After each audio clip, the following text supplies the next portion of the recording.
Ask anyone what Portugal drinks, and they'll say the same thing: port wine. They're not wrong, but they're starting at the end. Port is the last chapter of a very old story. Portugal has been distilling spirits since before it was a country. Monks, farmers, families in the hills, cherry liqueurs invented by friars, fruit brandy from wild trees in the Algarve, herbal bottles still made in monasteries. None of it leaves the country. You have to come here to find it. So I came here. There's a window in a wall, no sign worth noticing, no seats. A Ginjinha, open since 1840. A Galician friar invented the drink in a church around the corner. He soaked sour cherries in aguardente, added sugar and cinnamon, sealed it, waited, opened the window. Comelash or samelash, with cherries or without? That's the only question they ask. Dark red, sweet, dangerous. In a glass the size of your thumb, gone before you realize what happened.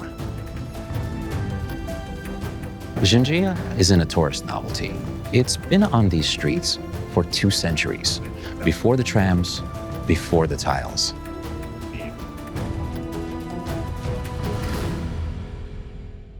They sell it in chocolate cups, in obidash, in tabernash across the country. But this window is where it started. One sip and the whole trip changed. Port wine isn't the beginning of this story. It's the ending. Every restaurant has a bottle somewhere. Licor, Beirao. They call it the liquor of Portugal. Secret recipe, 1920s, double distilled seeds and herbs.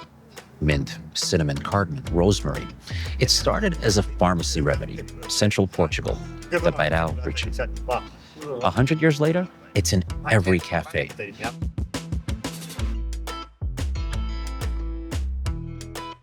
Medronho, wild strawberry tree fruit, fermented and distilled somewhere between the hills and the Atlantic coast. You won't find it at dinner. I asked at every restaurant we went to. Nothing. It barely exists outside the villages where it's made. It's the thing Portugal keeps entirely to itself. I finally found it at a bar in the Time Out Market in Lisbon. The next day, I found a bottle in a shop and carried it home. That's Medronho. Portugal's best-kept secret isn't a wine or a port. It's a clear brandy most visitors never taste. The suckling pig, by the way, perfectly roasted, Michelin guided, one of the best things I ate all week in Portugal. Medronho would have been perfect with it. That's a pairing I'll have to recreate at home. Aguardente. The word means burning water.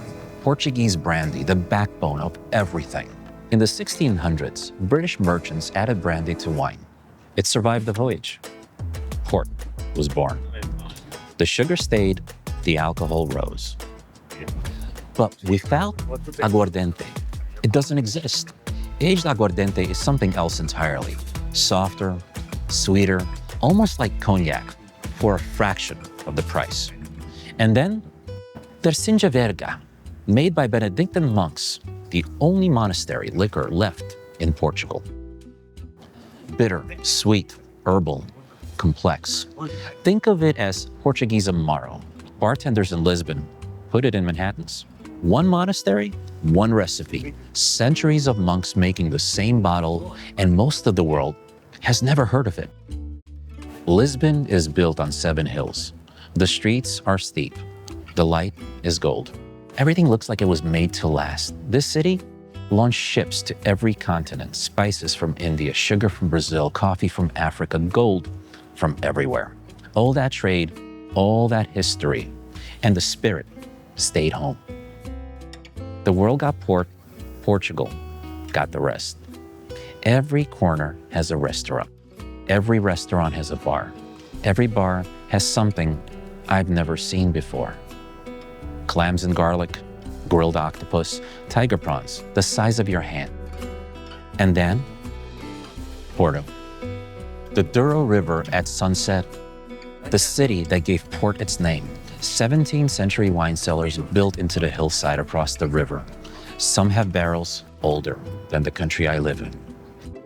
My port journey started with Cockburn, founded in 1638, the oldest port house still operating. They handed me a white port and tonic in a wine glass. That one drink sent me straight to Cockburn's. Cockburn's was founded in 1815. We got a private tour, not the tasting room, the cellar. Barrels stacked in the dark, chalk dates on the ends, some of them older than anyone in the room. And then, the bottles. Thousands of them. A library of port wine going back generations. They showed us one from 1865. 160 years in a bottle, still sealed.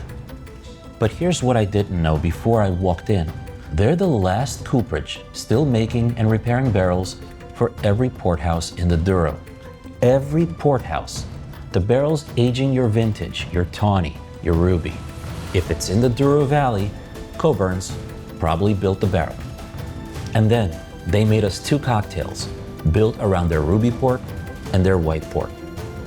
Each designed to show you what port can do when someone actually knows what they're doing with it. Port is not a dessert wine you sip at the end of the meal because you feel like you should.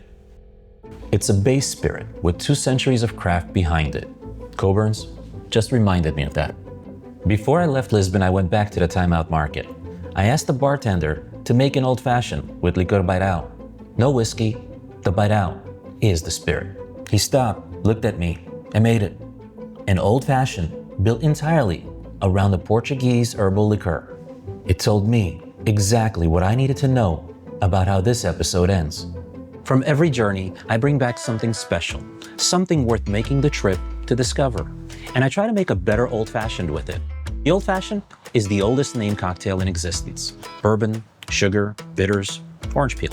4 ingredients, nowhere to hide. This is Liqueur de Singeverga, made by Benedictine monks in a monastery in northern Portugal. Every bottle filled by hand, every label pressed by hand, every seal set by hand. The recipe is centuries old, and it does not leave Portugal. I brought this one back myself. 2 ounces of rye whiskey.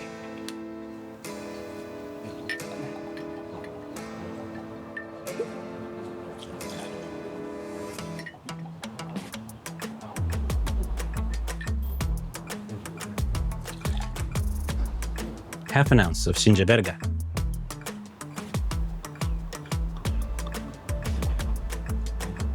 That's it. No bitters, no sugar. The monks took care of that. Singeverga carries enough botanical bitterness to do the work of Angostura and enough natural sweetness to eliminate the sugar cube completely. 1 ingredient, 2 jobs. Stir for 30 rotations. Nice and slow. Strain.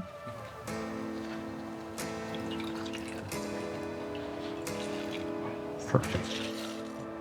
2 ingredients, rye whiskey and Singeverga.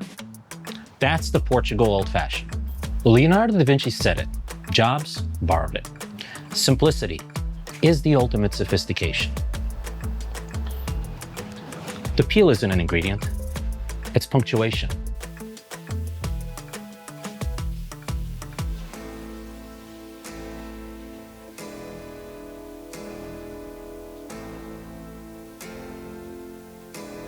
There's something in the finish, something herbal, resinous. Almost medicinal, but not in a bad way. In a 500 years, thinking about this exact combination of plants kind of way. You can't replicate that by buying a different bottle. You have to go there and bring it back yourself.